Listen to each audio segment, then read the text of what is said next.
These are nice ones. I think that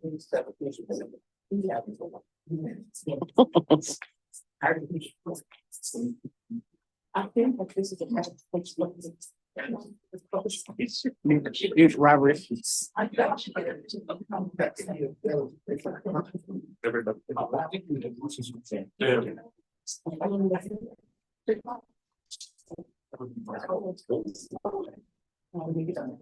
Yeah.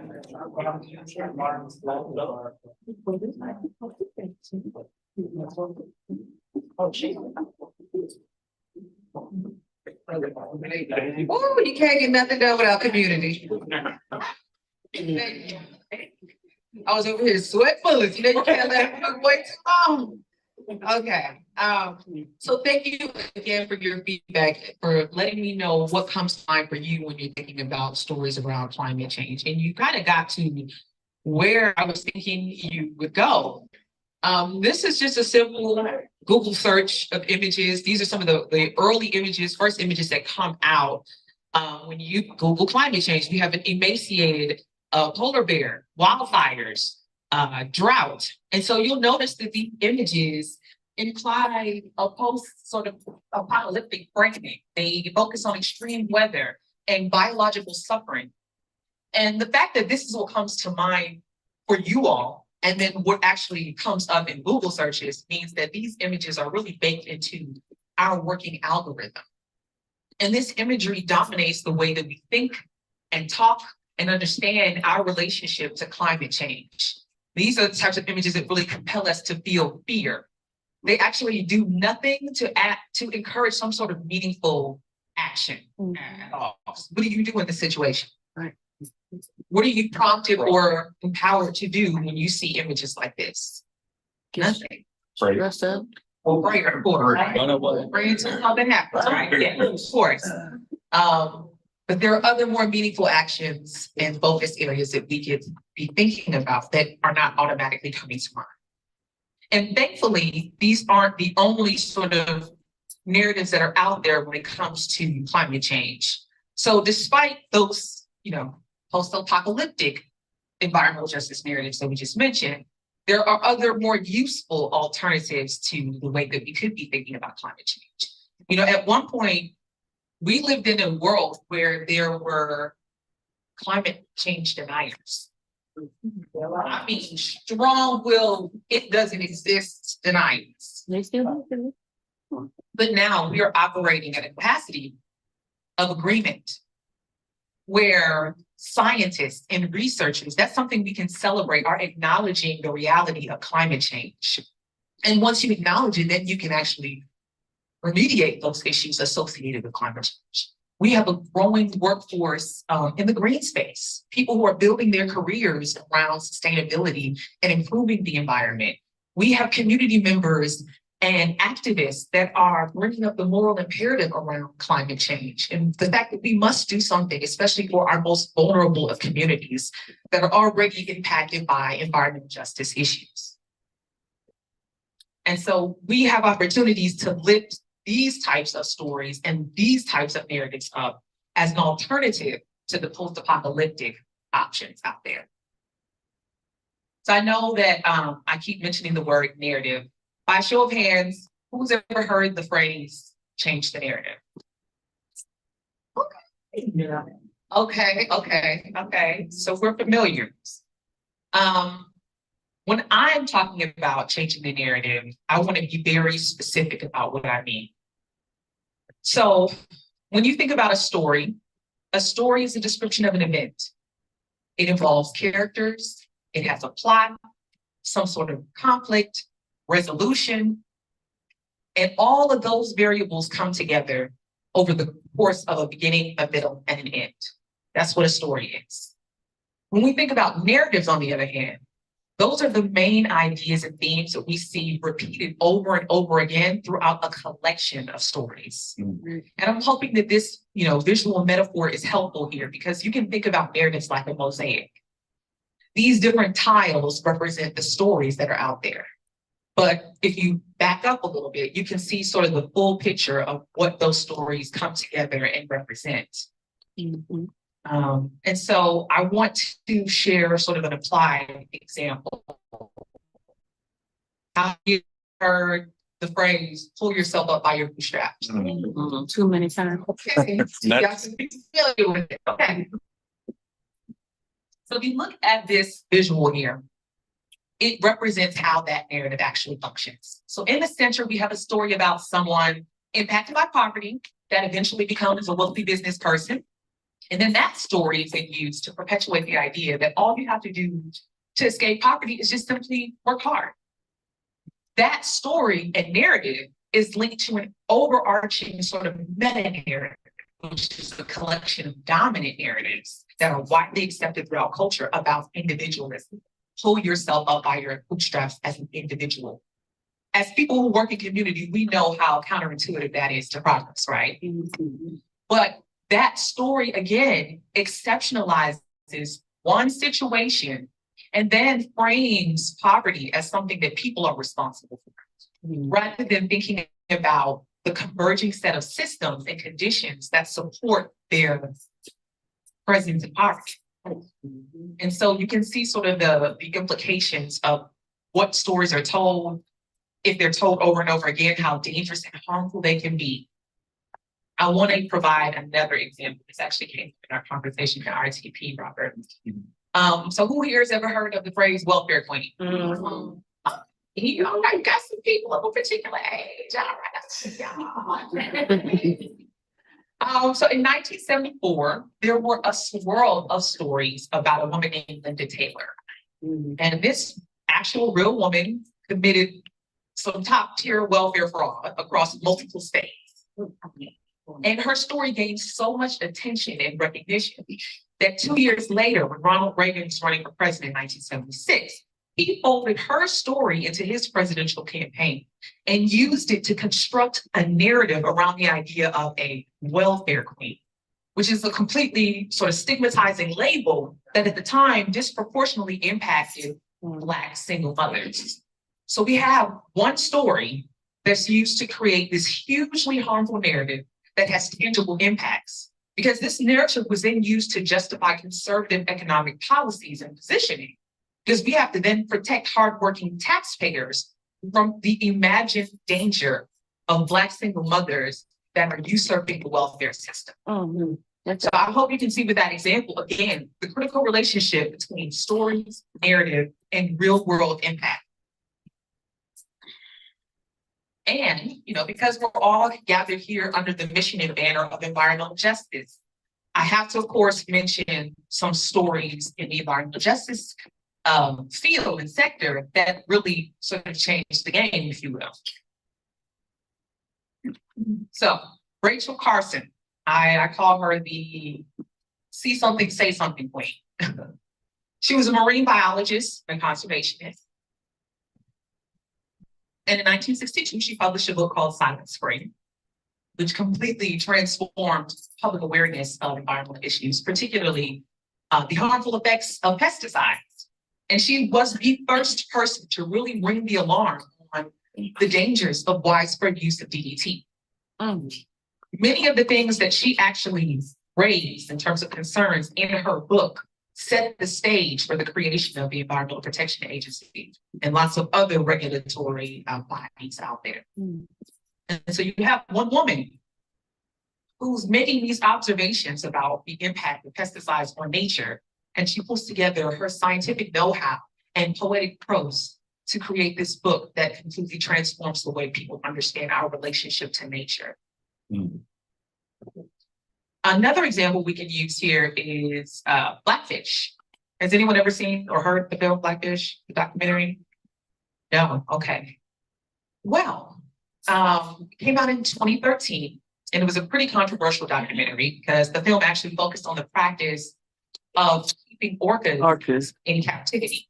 in reference at to marine parks. what happened at the It goes into some Orlando. of the psychological effects of what that confinement means, because it was a trainer at SeaWorld that actually was killed. when they killed a girl. Um, Mhm. It's a really great story. I highly recommend it. You gonna cry?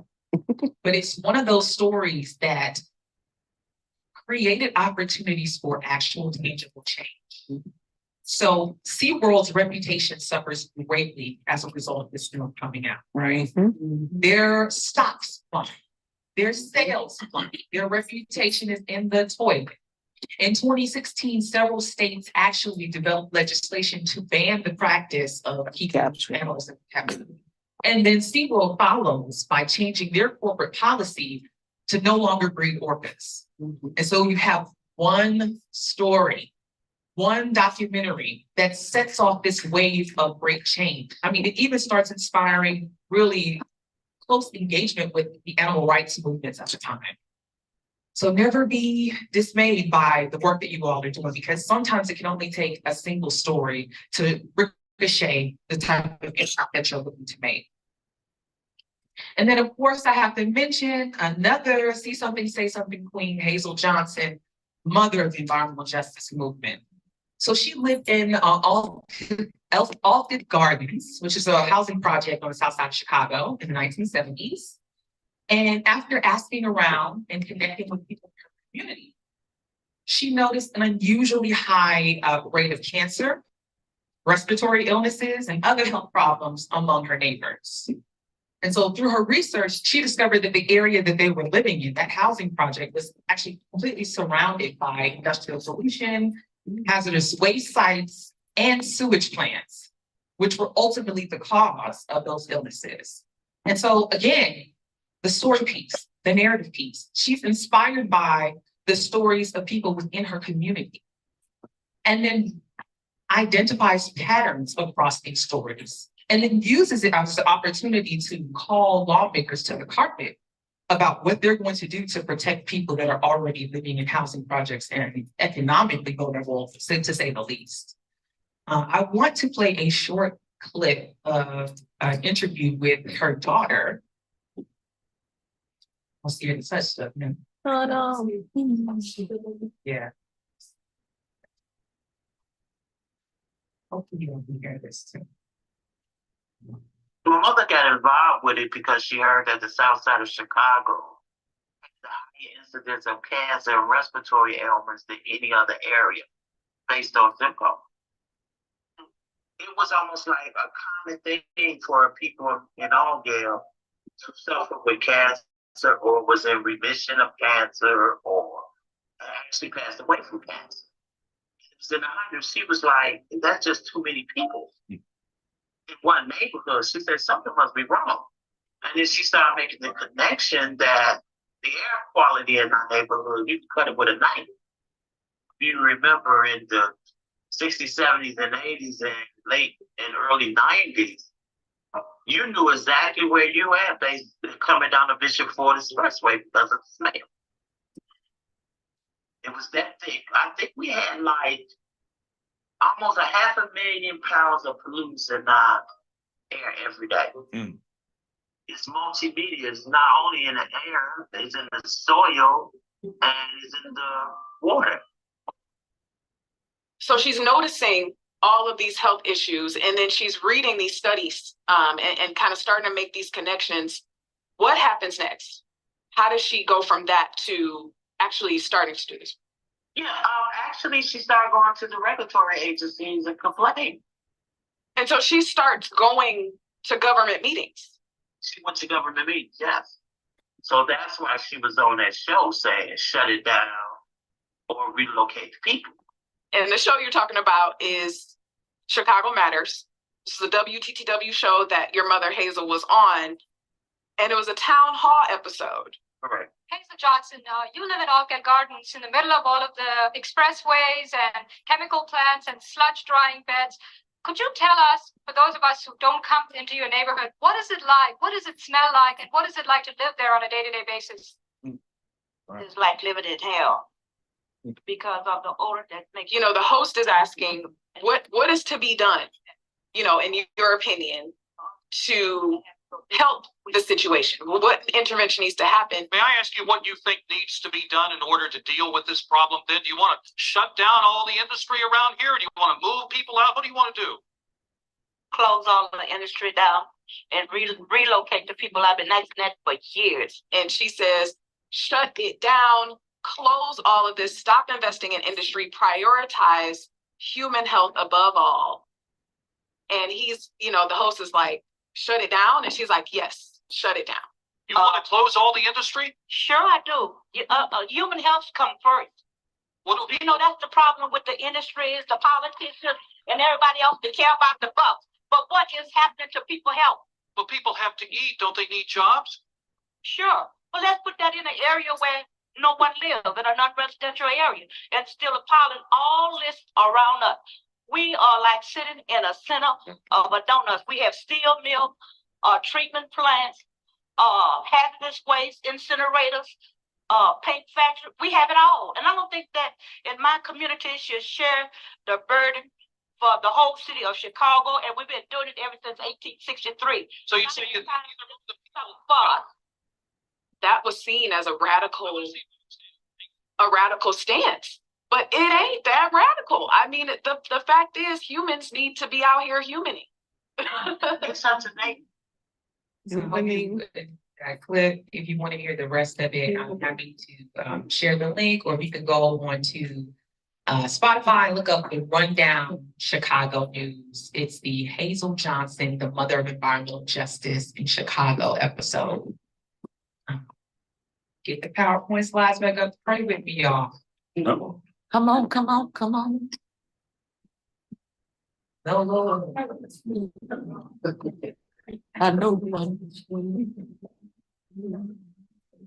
That's all I-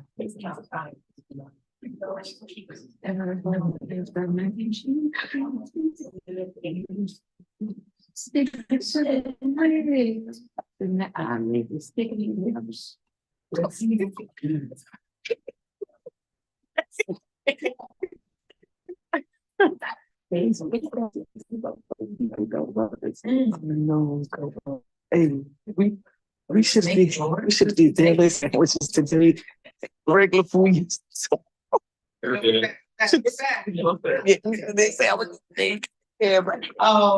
I hope you all know, y'all. And I wanted you to be able to hear her speaking at those meetings, because again, she's speaking on behalf of people that are experiencing these health issues. She is testifying, she is providing testimony about what's going on in her community. And that's what we are doing each and every day. We're representing the needs of people that can't speak for themselves. And so I needed you to be able to hear what she was saying in her own voice. And then, of course, we can't forget about the thing that set this environmental justice thing off, if you will, in 1982, Warren County, North Carolina, where people were putting their bodies on the line in order to protest the PCBs that were coming into their community through hazardous waste landfills. And so again, it's that single story, that incident of courage that fuels a movement of inquiry around the entire world about our relationship to waste, to toxicity, and the way that it influences our actual human health.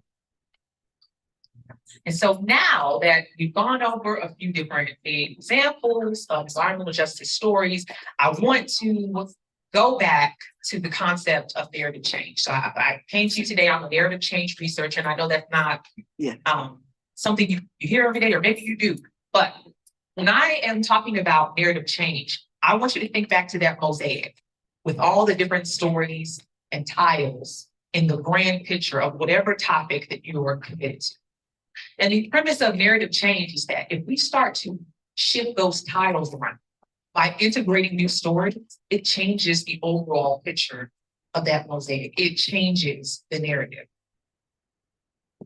You can do that in a number of different ways. You have what we call narrative change choices. So if you're working in an area that's suffering from a lack of stories or anchoring narrative, you can create a new one. You might decide to develop counter narratives to work against a really harmful existing narrative. You can also amplify an existing narrative that you will find helpful to your movement. Or you can change it. Or you can even connect your issue area to an existing narrative. So you have a couple of options depending on the nature of the work that you're trying to do. I want to give another sort of applied example because I feel like examples are the things that help us understand and give us a roadmap for how to do this work for ourselves. How many of you have seen some of these television shows? I mean, I know I'm guilty of it. The Wire had been the show. Exactly. Yes, exactly. So we have a lot of television shows and films. Unfortunately, many of them operate by integrating very negative portrayals of people impacted by incarceration.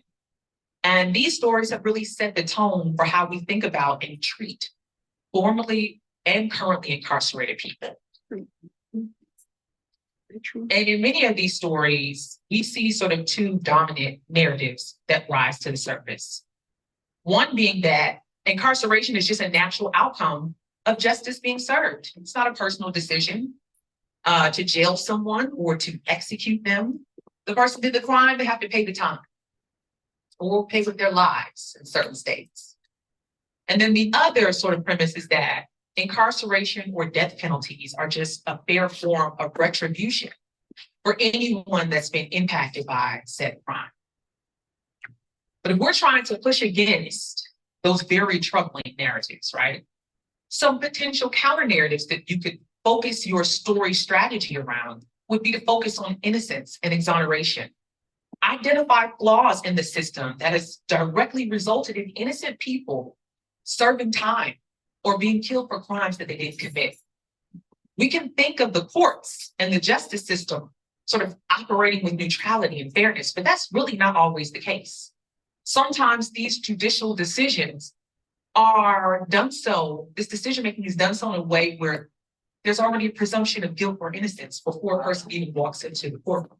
And a lot of that thinking is rooted in systemic biases. So when we uncover those pieces, we help to push against the stories that tell people that those who are incarcerated or formerly incarcerated are scarlet letters, people that we can never investigate again, people that aren't worthy, because we know that's not true. We are not our worst mistakes, and we would hate to all be treated as such.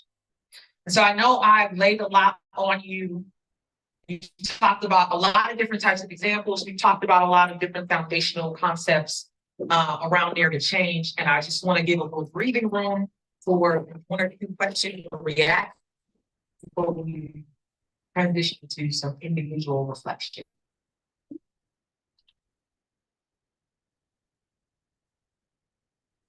On the slide where you said you could create, I felt loud. I like to walk fast. On the slide that you said, you know, you had these options and you could create a new narrative, and I was thinking about just the potentiality of that. And then I was thinking, just because you're creating a new narrative doesn't mean that it takes hold or it sticks with folks or it's something that really is reflective of a new understanding. And I was thinking, you know, just creating it won't be enough. That's one way to look at it, right? It's probably it's a lot easier to build off of people's existing schema or their existing knowledge of the world rather than to create an original narrative. But sometimes whatever movements are out there, they don't have anything to hinge on to. And so there has to be an original narrative out there to build around. One that kind of follow up what Robert said. I'm taking this somewhere I probably shouldn't. Thank you. I'm taking this somewhere where I probably shouldn't, but for a prime example is like if you watch the debate, the last debate that we had with our former president Trump, Kamala, I think I'm saying it right. Kamala Harris, and he made the statement about they're eating cat, the immigrants are eating cats in the box. That took off like, I mean, the whole next day. That's basically, I saw all kinds of news, I've been seeing all kinds of reports on it, even John Legend had to come and talk on it. And I think that's like what Robert said, sometimes a narrative doesn't stick. So then sometimes it's like it sticks and we can't see anything else. That's all. So now, because I have cats. And I was like, at first I was. Somebody needs a cat. It's not my mind, I want to laugh about that statement. But I think that's, kind of like countering what Roger said. He said, sometimes it doesn't stick, right? That's what I said. And then I'm saying, sometimes it sticks too. And that's something that's an excellent example.